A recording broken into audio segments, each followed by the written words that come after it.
Ganda naman ni Nicole. Ganda ka, te. Oo, eh. Maganda din. Yang ano na yung wallet ko? Ay, Nicole, ang ganda mo dyan. Ha? Ang ganda mo dyan. Yes, plakado. Kids ka ba? Ulan ka ba?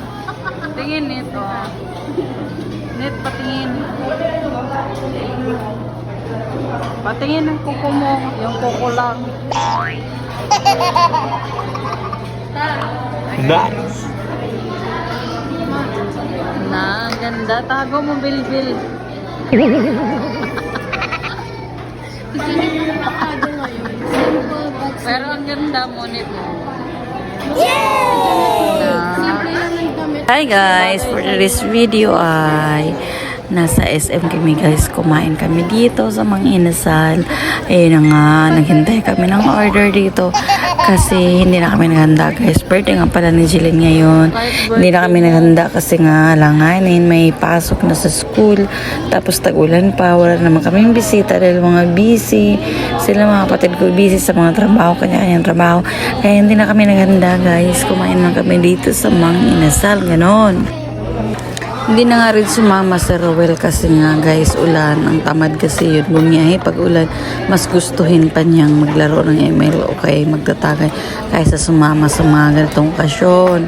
Kakain lang daw naman tapos uuwi, ganun. Kaya yun, hindi na siya sumama. Kami lang talaga mga babae, for the girls lang daw ang aming lakad for today's video. Nakakatamad na rin kasi maghanda tapos ulan, ayan, mahirap magmalengke, bibili, tapos uuwi, magluluto. Ngayon lang talaga nag-birthday sa Jillian guys, na kumain lang kami sa labas. Talagang pag-birthday niyan, ninahandaan namin sa bahay. Tapos nag-invita kami ng mga bisita para mag-party-party, ganun. Last year kasi guys, nag-swimming kami. Tapos ngayon, ewan ko ba, wala talaga kami naging plano sa birthday ni Jillian ngayon. Pagkatapos ka namin kumain guys, pumunta kami dito ng picture-picture, photobooth daw ang tawag dito. Ewan ko basta mga kabataan, basta dinala nila kami dito. Ayan, si Jillian, ganyan, ang mga suotan guys, ng photobooth daw. Ewan ko basta mga to, gusto ko nang umuwi dahil napagod ako sa Korean baby. Kaso lang, talagang sumabit sila dito para picture-picture din. Dinamay pa ako, no? May pang bata lang naman to, pang teenager. Dinamay pa nila ako. Ayan, nagpaano-ano pa ako. Hanggang dito na lang guys. Thank you for watching guys. Bye. See you next vlog. Bye guys.